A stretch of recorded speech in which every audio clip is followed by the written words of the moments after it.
This is an alternator, one of the most important parts on your car. We want to discover what an alternator does, what it is physically, and we're actually going to crack it open and we're going to take a look at the internals. Finally, we want to show you an overview of how to replace one when one fails. If you have enjoyed, please make sure to like and subscribe, as we really appreciate it. My name is Ethan, this is my friend Ben, and welcome to Car Creations.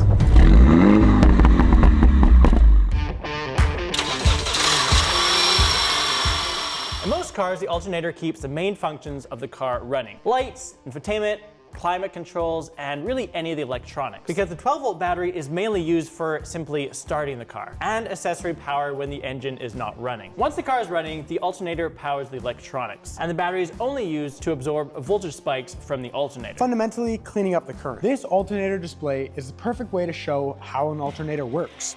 When I turn this crank, I'm spinning the alternator, creating electricity. This is exactly what happens in your car, except instead of my arm, it's your engine. In a real car, the alternator right here is connected to the engine by a belt. The alternator then spins via this belt from the engine and powers everything in your car. At the same time, your alternator is also recharging your battery, keeping you topped off while you drive. If the alternator stops working, the battery has to do all these jobs by itself, causing no starts and dim lights and other electronic issues. And so later on in the video, we're going to show you how to replace your alternator if this is indeed the issue. First, let's take one apart. So on the outside, the alternator looks pretty simple. We have the pulley, we have the aluminum housing, and we have the electrical connections. However, the inside, it's definitely more complicated. The alternator is basically an electric motor that works by spinning magnetic field inside coils of wire. This is a rectifier. Your car makes AC power, but a car needs DC power. So this turns the power that the alternator makes into something your car can actually use. We'll remove the aluminum casing and it reveals the stator. Stationary coils of copper wire. As the magnetic field spins inside here, electricity is generated.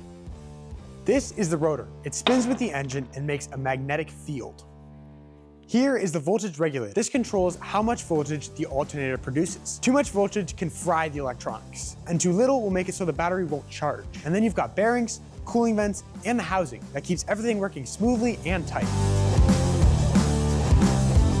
So what actually fails? Well, they don't fail just because they simply just lose power. They fail because a bearing may wear out, the regulators can fail, and sometimes the engine bay gets so hot that electronics can actually melt or corrupt. And finally, sometimes even the brushes will fail, and those are right there. So if your alternator does fail, how do you replace it? Well, let's find out.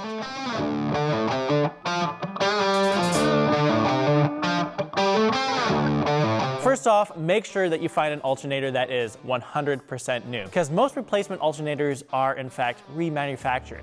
So you don't want to have to redo this in a couple of years or even a couple months. So at a high level, firstly, you need to disconnect the battery. Make sure that the battery is completely disconnected before you then go and remove any trim pieces and or bolts to access the alternator. Remove the belt, unplug any electrical connections, unbolt the alternator, and install the new one. And so on this Mini in front of us, it's located right here in the right front passenger wheel, right on the side of the engine in there, and it's very buried. Some instructions say to remove the wheel aligning, others say to remove the front bumper, crash bar, and go in from that way. So it's extremely hard to get to and even harder to film. So what we're gonna do is use an engine already taken out of a Mini. Now as you can see, the alternator is right here, the belt's right here. So what you're gonna do firstly is remove the belt from the alternator. So we have this T60, you're gonna put it on like so, and you're gonna pull towards you.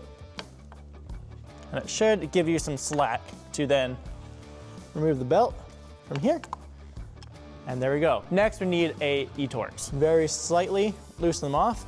And then before we finish removing the bolts, we need to make sure we disconnect any electrical connections. And that's right here. So you just pop this forward with a trim remover tool. There we go. And this comes right out. And right here is where the electrical connection goes to the alternator. So we're gonna have to remove that, crack that loose. So then we just move the electrical connection out of the way. And finally, we finish undoing these two Torx bolts. Also make sure you remember how you took this off, because it may be hard to put back on. Make sure you have someone to hold the alternator, or you have it tied up somewhere because it might fall off. It's one thing losing a screw in your car, it's another thing losing your alternator in your car. And just like that, the alternator comes free. All you have to do is do the same process in reverse to put it back, and you should be set with a brand new alternator installed on your car.